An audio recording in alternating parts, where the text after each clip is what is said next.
Good afternoon and welcome to Broadcasting Scotland's Full Scottish. My name's Corri and my guests today are Ronnie Cowan MP for Inverclyde and Professor Aileen McHarg, who's a Professor of Public Law at Strathclyde Uni. Welcome to you both. Hi. So, again, this week we'll kick off with what's been happening down in Westminster, and I think Ronnie would be forgiven for thinking it's pantomime season down there at the moment. As you know, it's all year round, it's pantomime season in Westminster, but this year we've peaked, we've absolutely peaked. You look at the place and you think, well, what's happening now? Last week we genuinely had a man in a Santa suit walking around the chamber. First time I've seen that before. I thought, I'm not going to name him, but I know who he was, and he was not from my party. Just appearing, just out of the blue. You had the chap lifting the mace and walking away with it, and then not knowing what to do with the mace once he'd lifted it up, and a little bit embarrassing, and it gets put back in place, and all that is just a backdrop to what should be debating the biggest decision the United Kingdom will take in 50, 60, 70, 100 years, whatever. And it's just not happening. It's just a place which is ground to a halt. The proverbial rabbit in headlights type stuff when you think we should be doing some really big important things because we're big important people, and it's just not. It's nothing at all. What I found fascinating about Lloyd Russell Moyle lifting the mace was how upset the Tories got about that, and it seemed ironic to me that they were like so horrified about somebody lifting a piece of metal while all this chaos is going on in terms of where the UK is going to be. It just is bizarre. It wasn't just Tories. I watched the video of that because I was sitting there sort of nonplussed. I was sitting there watching this thing open up in front of me. I'm totally just almost detached from it. I'm just sitting looking at it. And if you see the video behind me, people are, this guy's lifted up, and they're totally shocked by this. This is supposed to represent the authority of Parliament. So he's saying, I don't recognise the authority of Parliament because I can handle this mace, and I get all that. But the timing of it, the way it was done, we would just put it back and let's go on with business here. Guys, it meant nothing at all. But you say they are very upset when people challenge the pomp and circumstance, the ceremony of Westminster, when they should have bigger issues to worry about. Yeah, definitely.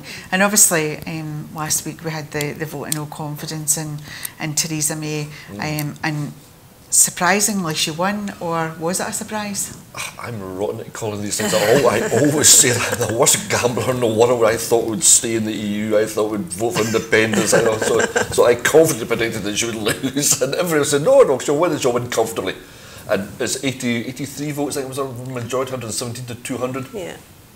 And on the surface, I would say to somebody, she got a majority of 83 votes. I've got a majority of 384 in my constituency, so that seemed pretty good to me. But when you actually think about it, 117 of her MPs said, we do not trust you, we don't have the confidence in you to lead our party and to lead this government. That's a major blow to anybody. Yeah. Was that a surprise to you, Aileen? I have given up predicting anything in relation to Brexit, so I deliberately didn't try to call it. But I agree with Ronnie. 117 votes against is, in normal times, you would think would be enough to do for her. Margaret Thatcher, of course, famously won the first round of her leadership challenge, but was persuaded by the men in grey suits to not stay on for the second round. I mean, I wonder if the issue is simply the lack of a clear alternative leader. There isn't a clear alternative Tory leader that's acceptable across the divisions in the Tory party to standing in the wings. So maybe Theresa May is the best of a bad job as far as the Tory party is concerned. Nobody likes her, but equally she is not really part of any particular faction. Her deal is equally unpopular with Remainers and Leavers. So I don't predict. That's it. I agree with you. Who would replace Theresa May? Yeah. Who wants that poison chalice right now? And she voted to remain. She lost that vote. The people who backed it, Gove, Fox, Johnson, Mogg, they all disappeared. It's not for dying that we don't want to run this show. So she stepped into it. So if she steps away from it, are they going to step forward again? I don't get any indication they want to. So who are they going to replace her with? There seemed to be much talk about almost the reason that she got to stay, if you like, was because she's promised not to see in the next general election. Do you think that's feasible? Yeah, absolutely. She's working out her time of notice right now. And giving somebody else time to come through. It's her call. she could go in March, she could go in April, or she could hang out for a year, as she said, or she could hang out until the next general election, as she said. So it sort of empowers her to do that, but there will be pressure from behind saying, you know, we're now at this stage. If you stand up and say you're leaving under your own terms, then we'll respect that and let it happen. If not, it will build and build and build again. But yeah, she's pretty much fired a gun on the next Conservative Party leadership race. So they'll all be looking for media, they'll all be working amongst their own wee teams or groups of people, building up confidence of people and positioning themselves, those who want it, or those who are just waiting to be asked, as they like to say. Waiting to be asked by Mike. A couple have said that already. Yeah. Of course, we don't know when the next election will be. I mean, it's inconceivable to me that this Parliament will run its full 5-year term. But when it will finally implode is really hard to predict. So yeah, that's a kind of it's an interesting promise, but it's one which is itself highly uncertain and unpredictable as to how much longer she might have. Because you would think under different circumstances previously that we would have already reached that next general election point, but they just seem to still be able to hang on and hang on and hang on. Well, a general election now before Brexit, it just adds to the confusion. Who's think has been in charge of it? You know, we only had 3 days of our 5 days of debate before we got to a meaningful vote, and they cancelled it. They cancelled it. So are we going to pick up where we left off? We don't even know that yet. We don't even know how to debate this subject.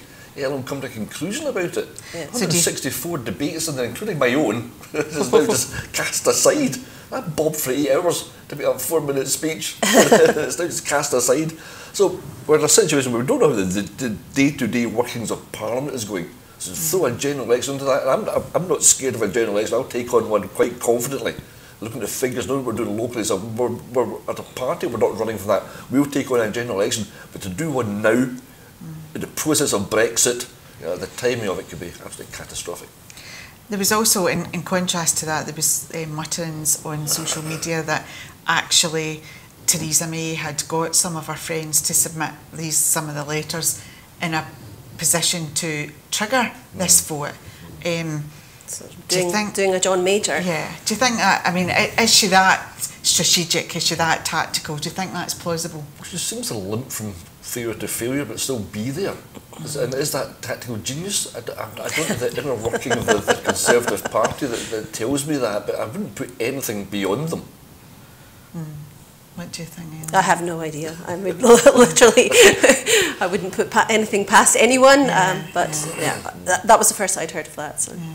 The strange thing is, in all this mix, is Jeremy Corbyn, because you would think that this would be an ideal opportunity for him to step up to the plate and take on some kind of leadership role and say, you know, I'm going to save the country from the chaos of Brexit. But actually, they seem to be just in as much turmoil, and he just hasn't seemed to deliver. We have the chance, as the official leader of the official opposition, he can put forward a vote of no confidence, and we would back him in that. We'd back him to go down that line and to show this government to be what it is, and he's not done that yet. Now, we could also do that, but it carries less weight. The Speaker decides if that comes forward or not.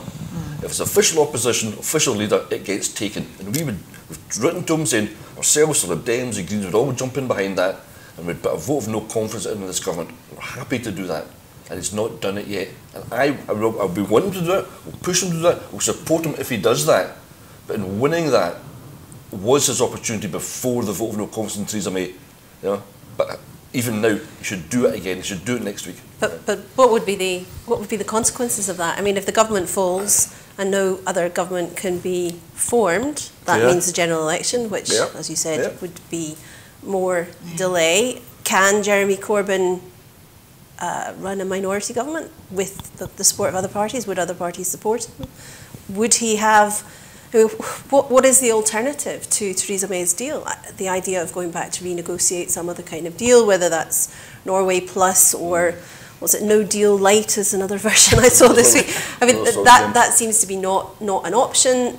The people's vote is a possibility, but that carries risks. It takes time. We would almost certainly need to extend the Article 50 period, which would require unanimous consent from other EU member states. So I'm not really sure what it would change other than the personnel. But even so, would that work? It would certainly bring people to the fore. They'd have to state their intentions. People who don't know where they stand on this, I'd like to see all Labour Party members stand up and say, are you going to back a vote of no confidence in this Conservative government, and see where that leaves them? I think in terms of the problem is that Jeremy Corbyn has already stated that he is standing by the vote that happened in the EU vote. However, you would have thought that the opportunity after the ECG ruling came through that it could be halted, that he could have pounced on that, stopped Brexit, taken charge of the country and gone a different direction. Would that not have been sensible? Is Jeremy not a Brexiteer? See, that's not the outcome he was looking for, Brexit under any form, and then go chasing the general election and take control of the country once we're already out. And politics do this, they hang all the disappointments around other people's necks. We can sit back a year from now and say, oh, it was all Theresa May's fault, and forget the fact that Labour didn't challenge them now, didn't push them now, didn't keep them true now. In a year's time, people will be going on with their lives and just trying to make the best of what they've got in front of them. Oh, there is a problem, it seems to me, that clearly we're in a position where there is no form of Brexit that commands support, but equally, cancelling Brexit itself carries huge problems. I mean, there will be a lot of people who will be extremely annoyed if a second vote were to lead to the cancelling of Brexit. And part of the problem here, I think, is you could have had a process which I think quite legitimately said, we have a referendum on the principle of Brexit, and then we have a referendum on the form that Brexit takes. But that was not the process that we were promised. And quite frankly, people have been agitating for Brexit to be cancelled since the very day after the referendum. I remember there was a petition which got about 4 million signatures, which was started the very day after the referendum, saying it wasn't legitimate because there wasn't a high enough majority, or the turnout wasn't high. A whole variety of reasons why it was illegitimate. So in that context, I think there is a very real danger that people who voted to leave the EU and would might vote to leave the EU again will regard themselves as having been cheated. And I think actually they would have, that there would be something to be said for that. If the process had been different, as I say, maybe a second vote would have been legitimate. But a second vote has all sorts of problems with it. I mean, what are we going to be voting on? Is it going to be a binary choice? Is it going to be a choice between 3 options? Are we going to get a clear steer from the people? What about all the arguments the last time about the need for special majorities? What about the arguments about who gets to vote? What about the arguments about the regulation of the campaign? There's no sense to me that any of those things are really being addressed. So, yeah, and I think there's an argument in principle for a second vote, but in practice, I'm not sure it makes a difference. I really think we are in a deadlock, which I actually can't see a way out that is not harmful in some way.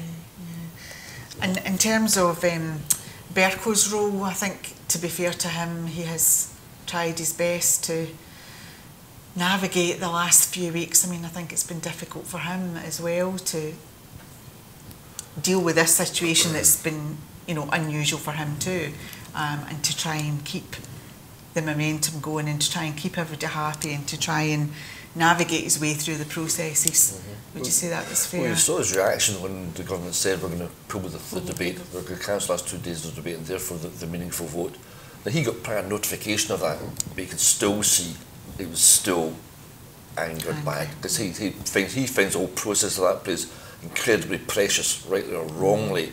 He's a guardian of what happens in that place. Erskine May is his Bible that he works by, and he can be pressing. I can't remember exactly words, but he's basically saying, look, you can step forward and you can change this now. You can tell us now. Start a cabinet minister can come to and inform us about this. He was basically looking for it to happen, and at that point, the chief whip was leaning over to Theresa May and said, "Don't move, don't do nothing." And that was it. She was getting advice with chief whip to her right hand side, who immediately went over and said, "Don't, just leave it here." Yeah. Well, the risk of that wasn't it that the cancellation of the meaningful vote would be lost. So so you can see why they didn't want to do that. But yeah, I agree. The speaker was clearly very, very annoyed about what had happened. And obviously, we know that Theresa cancelled the vote and then skipped off to Europe. But it seems to me, given what the media is reporting, that she's almost come back with her tail between her legs, and the interviews that we're seeing from European Union representatives are more or less saying we are not renegotiating. So what did that visit Well, the irony is that she's travelling all over Europe and trying to stop us having the ability to travel all over Europe. yeah. She's over everywhere. And there's just maybe having the talks now she should have been having 2 years ago. I think it's a classic example to me of work expanded to fill the time allowed to do it. We've got 2.5 years, we'll get it. Even David said it, nothing will be agreed until, nothing's agreed until everything's agreed, and that will be the last second, the last minute of the last hour, which means a totally wrong way of going about it. There are big chunky subjects we could have gone to 2 years ago and said, okay, let's agree on this. And by doing that, you build up a working relationship with other countries, a confidence in each other, trust in each other. Yes, we can agree on that. And once you've done that, you move on to the next topic. We haven't done that. It's still all up in the air. And now she's going back saying, trust me, now I want to do this. And I said, well, we've had 2.5 years of this. Why should we change our position at all? And that seems to be the message that's coming out from those countries. They basically said, that's the deal. We've negotiated it. Get on with it. You asked for it. That's what you wanted. And why come to me with 203 days still to go? I mean, to be fair, the European Parliament's line was the same, that nothing is agreed until everything is agreed, and you can't cherry pick, and you can't, you know. So it has been a problematic process. Personally, I think that the problem was that it was never going to be possible to please everybody. That, you know, you're never going to get a deal that pleased Remainers and Leavers. You're never going to get a deal that both avoided a hard border in Ireland, but enabled us to, you know, strike our own trade deals and do all of the end free movement, avoid the jurisdiction of the Court of Justice, and so on and so forth. So it was a very difficult balancing act to pursue. Maybe what should have been done was to not try to balance different different positions. Maybe what should have been done was either at the outset to say, well, we're going for a soft Brexit because we care about Northern Ireland, we care about our relationships with Europe, or alternatively, let's go for a hard Brexit because we don't care about Northern Ireland. What we do care about is ending free movement and entering new trade deals. But trying to ride two horses is never terribly successful. They could have engaged with the devolved powers at all. Yeah, they could have on day one said, okay, we understand that this affects everyone in the UK. They could have talked to the Scottish Parliament, the Welsh Parliament, and the people of Northern Ireland, because obviously the devolved Parliament in place right now. But they could have engaged in that conversation, I say, just to build up levels of trust and understanding, to keep people at arm's length, we know what we're doing. And at that point, 2.5 years ago, somebody could have said to them, well, what are you going to do about Northern Ireland? It's kind of important. Because it doesn't seem to those Conservative members, cabinet members, who did not understand how important Northern Ireland was and the politics within Northern Ireland. That's sort of been thrown on them now. Say they had 2 years to learn and grow into this position. So maybe not sign the deal, as you said, because the EU party had the same view, but to build a working relationship. And we've never done that well within Europe anyway. We've always been sort of reluctant to be, we've always been sort of Jack Elmo type things to, with the UK, and we do our things our own way and blame things. We've always blamed the EU for everything. So they had to change that attitude, they had to change that working relationship if they're ever going to work constructively towards any sort of exit from the EU. I don't feel they quite got their heads around that. I think it's been mooted as well that this is probably the first time that Britain and the empire, if you like, has gone into something where they are the smaller entity, whereas before they've been used to going all over the world and doing what they want and getting what they want, whereas this time the EU has been the bigger entity and they've been the smaller entity, and it's been muted that's been a problem for them to kind of get their head around. And I think you see that in some of the rhetoric that comes out, that the EU are being awkward in terms of negotiation. But I think you picked up on it, Aileen, is that if they start cherry picking and giving the UK this, that and the next thing, then the 27 other states are going to say, well, wait a minute, if Britain's getting this, we want this. Do you think that's a fair analysis, Ronnie? Well, I think they play hardball. Of course they're going to play hardball. You see the other countries, and what will we get out of this? Well, also, if I'm an EU country right now, I'm talking to other EU countries saying, right now I export that to the UK and I buy this from the UK. is there a marketplace within the EU I can sell this on, and can I source this somewhere else, and completely cutting the UK out from that. So yes, they're going to play hardball, and from their standpoint, you can absolutely understand why they would do that. Yeah, and are there any advantages to us in not having the EU, the UK and the EU, like you know, our own financial services sectors might become stronger if the City of London is out of the picture. So yeah, I mean, there's a whole range of domestic factors at stake in different EU member states, and yeah, we've kind of forgotten that there are other people with different interests there.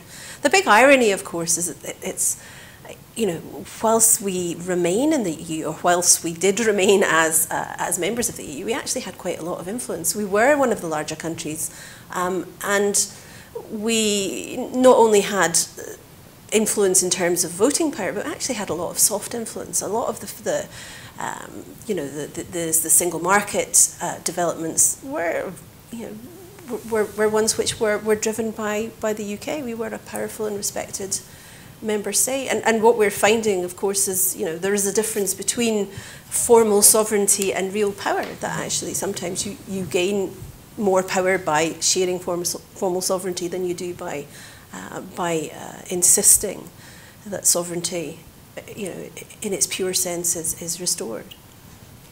And obviously, if we haven't had enough drama with the UK Supreme Court ruling on the Scottish Parliament Continuity Bill this week, and they stated it was competent, apart from, I think, one paragraph in the Scottish Parliament within the right to do that, although that was widely reported that that wasn't the case. But between this and the ECG ruling, and obviously the SNP MP's actions in Westminster, do you think, Ronnie, that Scotland has been, you know, the ones that have stood up and tried to fight hard to limit the damage of Brexit? I think it's been our stance for a long term. These are coming to head. Yeah? But for the last 2 years and stuff, we've been saying, you know, Scotland, it just has to be taken into consideration here. It's a different argument. And we've always been pushing it. The last few weeks, it always helps when you get the legal judgment that comes down on your side, because it tends to sort of bring people round the table to discuss things. Now, I am no legal expert, and I would defer every time to our legal expert Aileen here, but I simply go through the brief of that, which says, yes, you were right on this. And then the media spin suddenly started telling me, no, we weren't right on this. And I'm thinking, hold on. What's the deal here? So what's the deal here? On the continuity bill. So the ruling was that at the time the bill was passed, as Corri said, all but Section 17 was within the competence of the Parliament, but the effect of making the reference was to delay royal assent. In the meantime, the EU Withdrawal Act was passed, and that made the Act itself a protected statute as far as the Scottish Parliament is concerned, and that meant basically the Scottish Parliament could not any longer legislate in a way which was incompatible with the EU Withdrawal Act. And that's to be judged at the point not when the Continuity Bill was passed, but at the point when, if it eventually gets royal assent. So that had the effect of knocking out a lot of, not all of, but a lot of the provisions in the Continuity Bill, to the extent that they were incompatible or inconsistent with what was in the Withdrawal Act. So yeah, it's that delay was absolutely crucial. The delay and the enactment of the Withdrawal Act, of course, without Holyrood's consent, Holyrood's legislative competence was reduced by that. And you know, the rhetoric that we had from the UK government throughout the whole debate around about the Withdrawal Act was, well, this doesn't take power away from Scotland, it simply freezes power, and you know, you'll get some more power, but we're basically freezing your power as it is. Well, actually, no, because the Supreme Court tells us we did have the power to regulate the consequences of withdrawal from the EU, but for the enactment of the Withdrawal Act. So in practice, Aileen, what does that mean, that ruling mean going forward for the Scottish Government?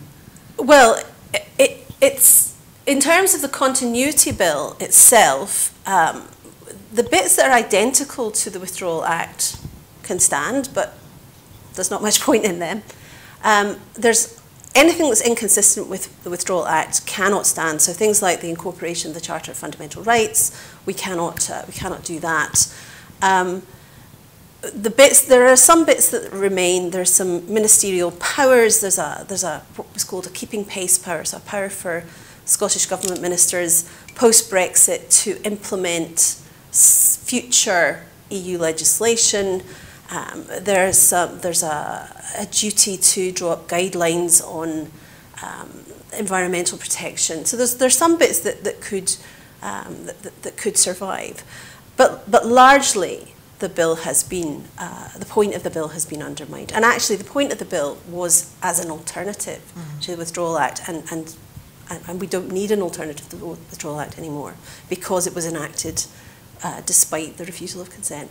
But the decision is more interesting more generally for the devolution settlement, because some of the arguments that were being made by the UK government, by the Advocate General for Scotland, took a very, very restricted view of the extent of Holyrood's powers, the powers of the Welsh Assembly, the Northern Ireland Assembly as well.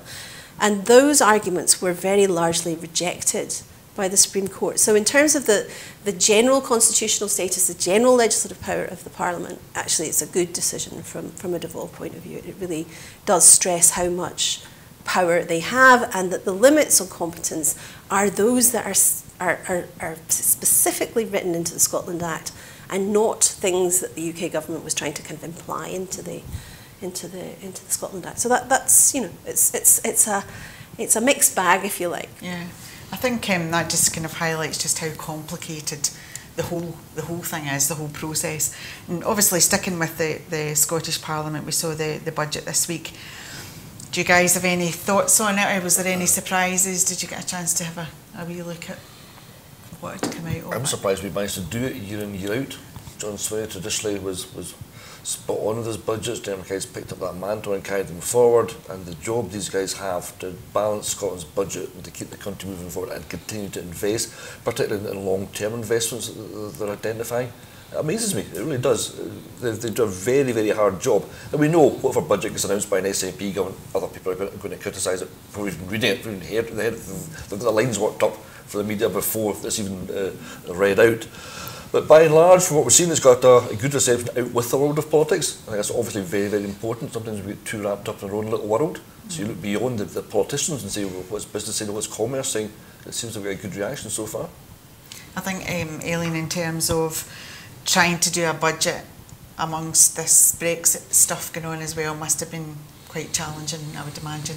Well, yeah, I mean, insofar as, I suppose one of the downsides of the Scottish Parliament having tax raising powers now is that its budget is more uncertain, because you can't necessarily predict with great confidence, well, with absolute confidence, how much money you're going to get through income tax and other taxes. So yes, there's necessarily that level of uncertainty.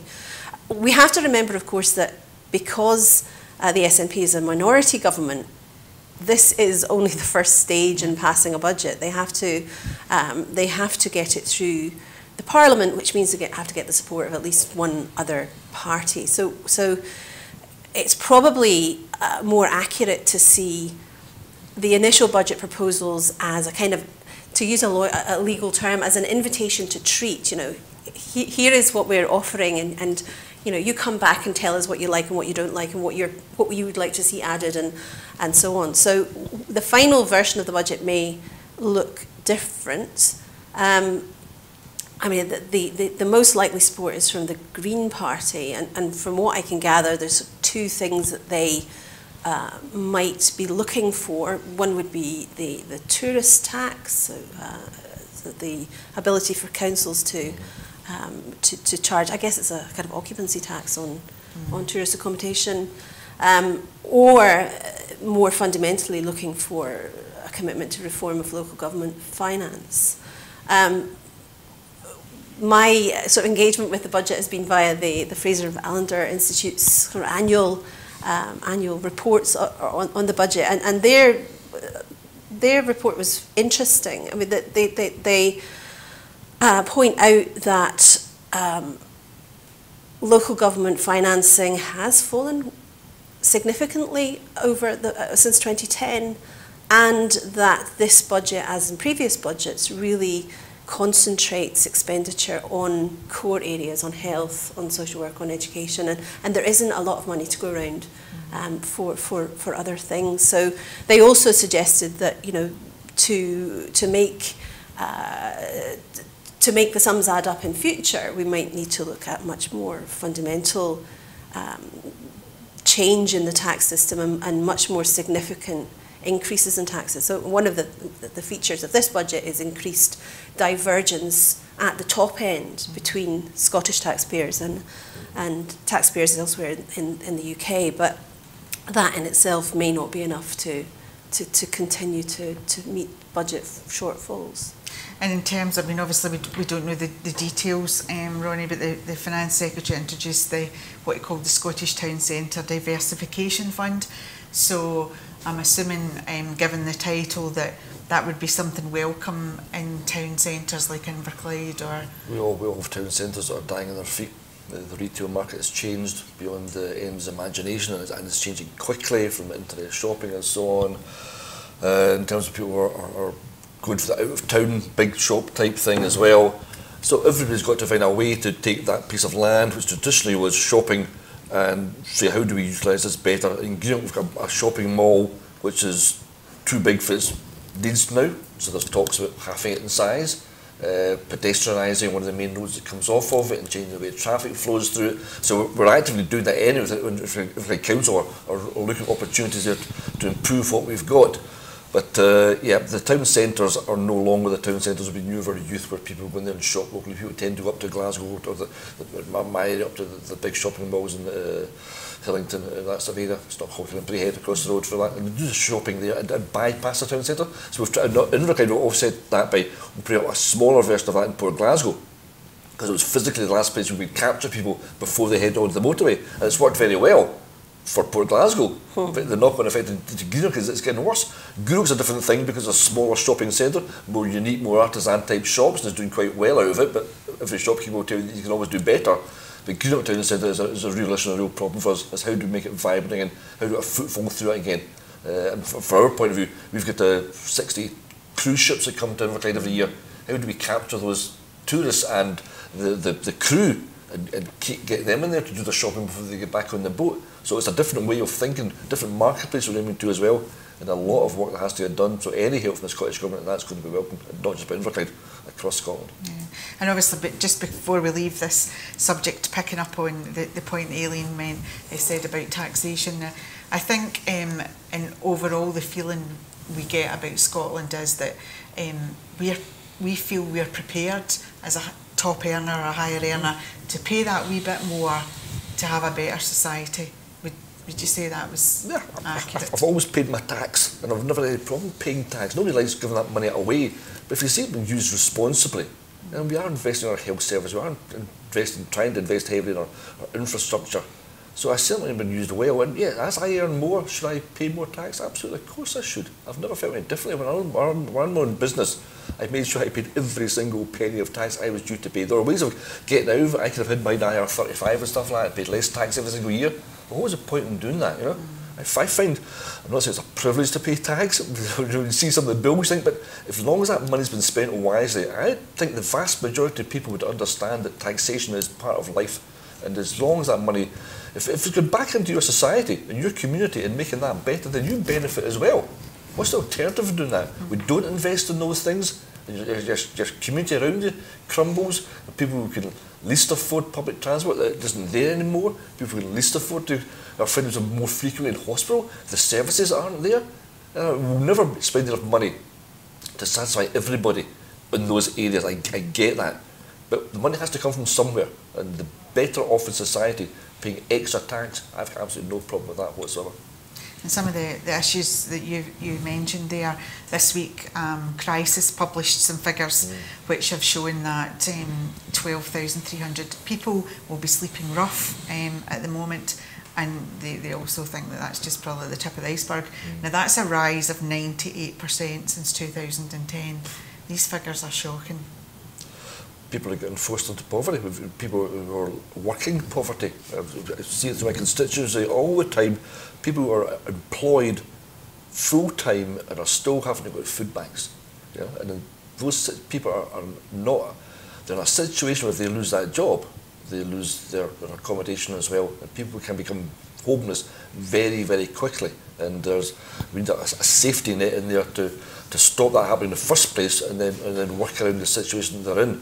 But it's usually, that figure is shocking, that increase now. We see it all the time, but to think that it's increasing and accelerating is incredibly concerning. Yeah. Well, it's not surprising to anyone who's been in Glasgow city centre or Edinburgh city centre that it is very obvious that street homelessness has increased in recent years. It is obviously tragic. I mean, and it seems particularly tragic at Christmas because of the weather and because it really underlines the social exclusion of people who don't have a stable home to live in. But I mean, it's a problem. It's a tragedy all year round, and I think what slightly worries me about this, and the same with food banks, and of course I donate to food banks and so on, but these are charities, and they respond to the most immediate problem. So crisis opens up its centres at Christmas, and that is great, and it's of course better than not doing it, but it's not good enough, and we should be worried about this kind of problem the whole year round, not just at these times of year. And we've got a situation now where food banks are almost seen as part of the service. Yeah. They shouldn't exist in the first place. They do a tremendous job. Yeah, absolutely. And people are getting referred to a food bank as if that's the next line in the service. Yeah. As you say, it's a charity. It's a charity, which we should look at it. Why are we generating this need and addressing that issue rather than allowing food banks to continue to go in the way they are? I do think the Scottish Government have been trying to tackle this, and they obviously created the Homelessness and Rough Sleeping Action Group, and that created an Ending Homelessness and Rough Sleeping plan, working with councils and services and health, and getting everybody together to try and see how we can tackle that. Does it feel to you that Scotland's trying to go in a different direction? In a number of areas, that's certainly one of them, yeah. And I said, you mentioned Glasgow and Edinburgh, and I see it in London all the time. So worldwide problems, but they're UK-wide, and I see the homeless levels in London are just astronomical, and it's very, very visual. There's areas in London, up by Tottenham Court Road, if you can go down there of an evening, with the number of people. As you use the word normalised, that's almost like it is outside of Westminster, outside in Westminster tube station, just outside the main door which takes you into the Parliament. There's a group of 4 or 5 people sleeping rough there all the time now, right on the doors of the UK Parliament. And you say it's just accepted. People give them a sandwich without buying stuff like that. Yeah, I think you picked up a point earlier on, Aileen, as well, was that, obviously the problem, one of the fundamental problems with people that have become homeless or are rough sleeping is that vicious circle. It's the access to services. It's like, how can you get a job if you've not got an address? And, it's just, it's almost like a circle that goes round, spirals out of control. And homelessness is a very complex problem. Not everybody is homeless in the same way. Homelessness does not necessarily equal rooflessness. It might mean insecure accommodation or inadequate, overcrowded accommodation. People end up homeless for a whole variety of different reasons. Sometimes it's addiction problems, sometimes it's benefit sanctions, sometimes it's losing their job, it might be relationship breakdown issues. There's a whole range of different issues there, and so it's a problem, I guess, and this is not something that I have any great expertise on, but it's something that has to be addressed in a kind of across the board and with lots and lots of different kinds of initiatives. So I guess there's never going to be one silver bullet that will solve the homelessness problem. And maybe one thing that is different in Scotland is there has been an emphasis in Scottish public services of working across areas, of not saying this is a health problem or this is an education problem or this is a social work problem, but trying to work across and join up public services. So that may be beneficial. Having said that, of course, resources are absolutely crucially important. And if I think the Fraser Valander Institute figures said for core local authority services since 2010, they've seen an 8% budget cut in non-core services. It's been more than 15% in some areas. So, initiatives have to be backed up by resources, and those resources have to come from somewhere. And obviously you picked up on the crucial point about we should be, looking at this all year round. But this week, change.org, there was a petition put up called the Winter Break Petition, and that was looking at halting evictions in the winter period, and apparently this has been happening for decades in France, and obviously the number of deaths linked to rough sleeping, is alarming, and the increase in the winter time. Do you think that's like at least a step in the right direction?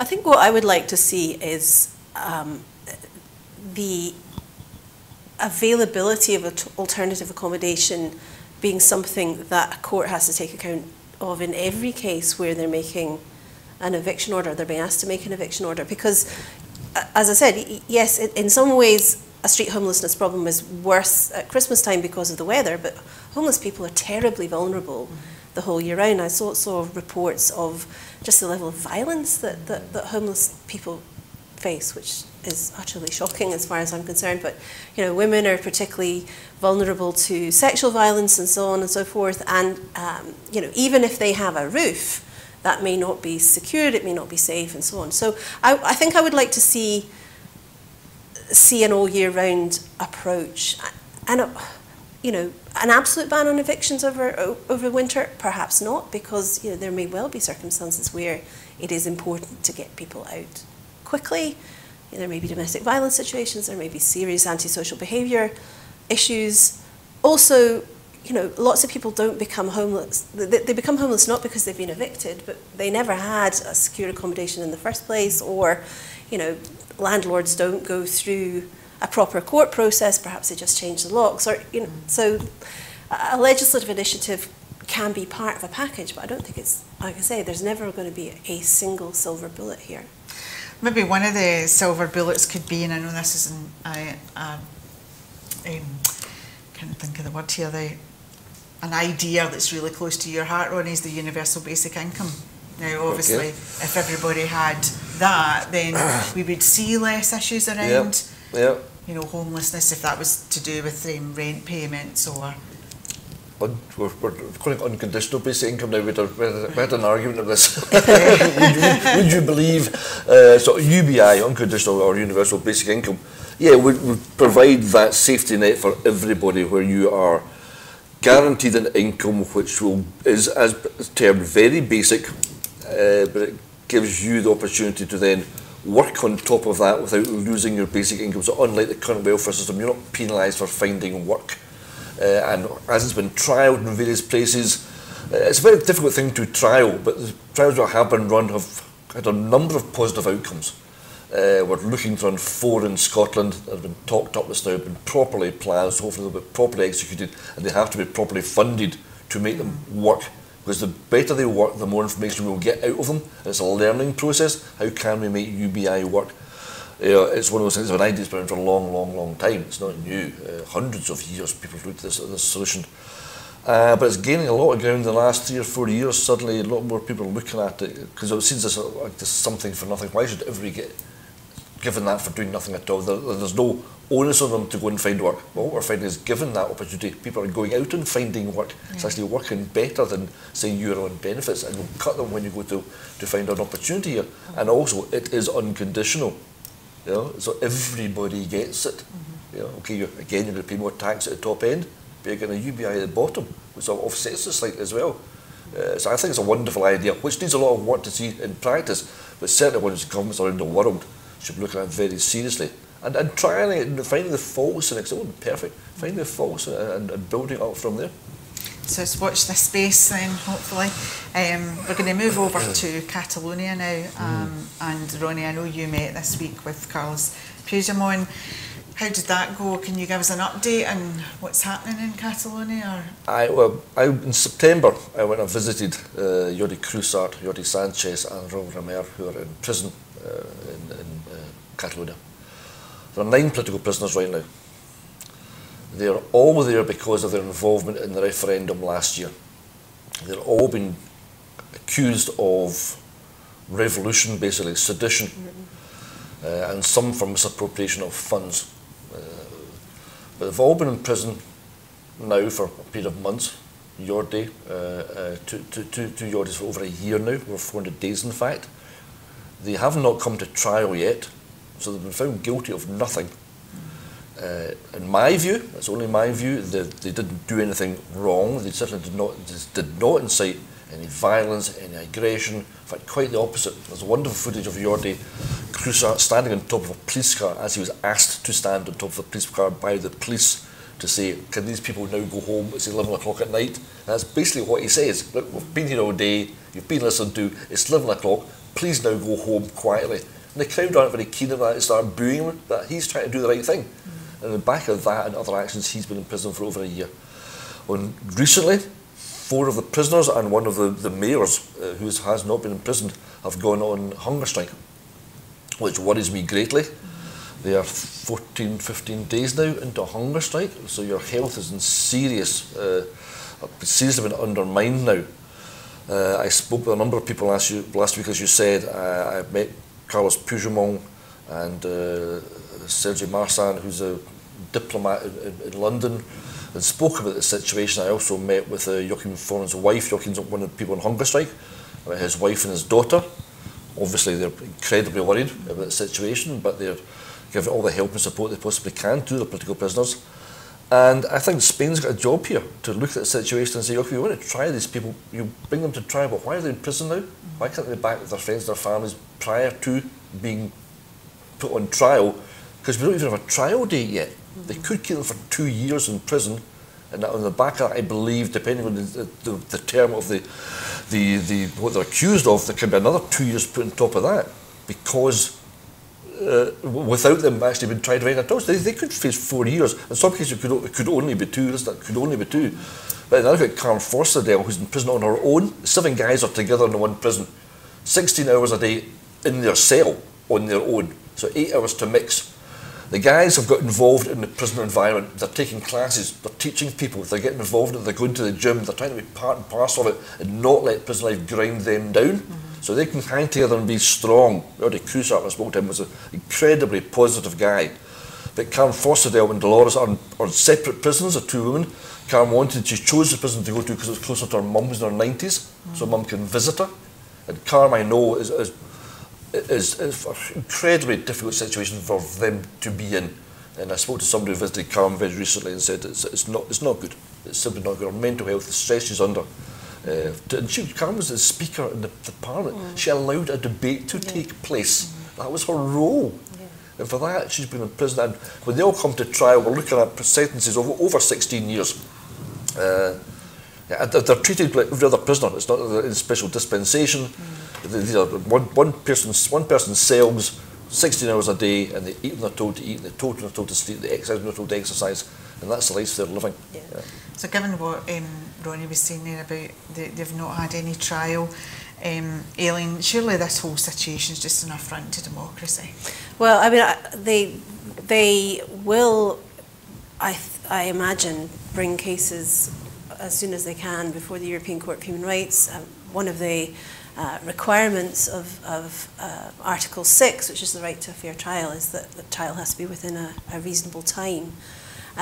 So, as I understand it, part of their reason for going on hunger strike is to protest against the delay, because that further delays them being able to go to the European Court of Human Rights, because you have to exhaust domestic remedies before you can go. But you know, it's not just politicians that are in prison. There are academics who are in prison, people who are acting as election monitors, and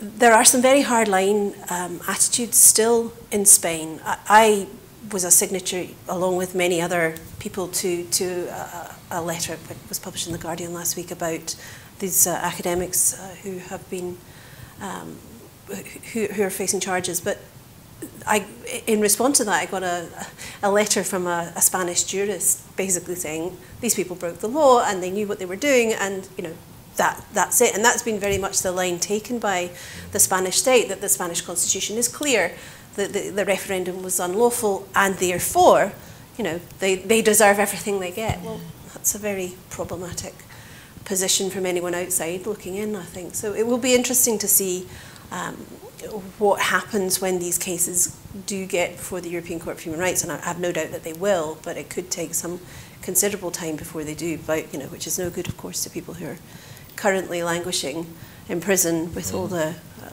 kind of issues that Ronnie has outlined. Yeah, so it's definitely very concerning.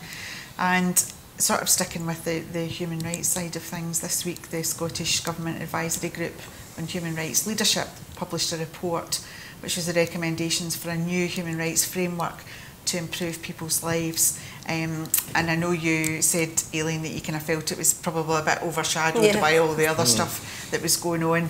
Can you tell us a bit about what that report said? Right, so the main thing that they're recommending is a new Human Rights Act for Scotland, which would include all the rights currently included in the Human Rights Act and the Scotland Act, which are all the rights under the European Convention on Human Rights, but would also include a range of other social and economic rights, so right to an adequate standard of living, right to housing, right to healthcare, right to education, right to social security, environmental rights, incorporate rights from some other international instruments on child rights, on the rights of disabled people, the rights of women, and so on and so forth. So they want Scotland to continue to be a human rights leader, to take the lead on upholding people's rights, not just in the kind of traditional areas, but in these more extensive areas as well. So it's a very interesting proposal. It's a very significant proposal, I think. Going back to our earlier discussion about the continuity bill, one of the important things about the Supreme Court's ruling in that case is it's removed some doubt, actually, about whether the Scottish Parliament would have the competence to enact this legislation. And depending on exactly what they did, there might be some issues. But basically, they can do this. So that would be very interesting. There are lots of questions about how these rights would, social and economic rights in particular, would be used by the courts and what kind of practical implications they might have. There's also some sort of, I think, Scotland likes to see itself as a leader in many ways. We have to sometimes, I think, walk the walk as well as talk the talk. And something else that happened last week was an announcement from the Scottish Government on prisoner voting rights. Earlier in the year, the Equalities and Human Rights Committee in the Scottish Parliament had recommended that all prisoners in Scotland should be given the vote, but the proposal being put forward by the Scottish Government is much more timid than that. They're just saying that prisoners on serving sentences of 12 months or less, so short-term prisoners, should get the vote, but if you're on a longer term sentence, you wouldn't. And that's, that would be doing the minimum necessary to satisfy the European Convention on Human Rights, but it doesn't seem to me to be human rights leadership. Human rights leadership, to me, would be going beyond that, along the lines of the more ambitious proposal put forward by the Equalities and Human Rights Committee. But I suppose equally on the backdrop of Brexit and any protections given for human rights, I suppose that's a concern as well. Right. So this would be so one thing that the Lord Advocate said in Parliament on Thursday when he was making a statement about the impact of the continuity bill was to say, well, they would be looking at ways in which the rights that are contained in the Charter of Fundamental Rights could be given effect in other ways, and this human rights bill would be one such way. We can't incorporate the Charter of Fundamental Rights, but we could incorporate some of the individual rights that are contained in the Charter of Fundamental Rights. Okay, I'm afraid that's all we've got time for today, folks. I'd like to thank Aileen and Ronnie for joining me today, and thank yourselves for watching. Don't forget to check out the website broadcastingscotland.scot, where you can subscribe for £5 a month, which allows us to produce the programmes that are important to Scotland and you. And I'll see you again next week on The Full Scottish.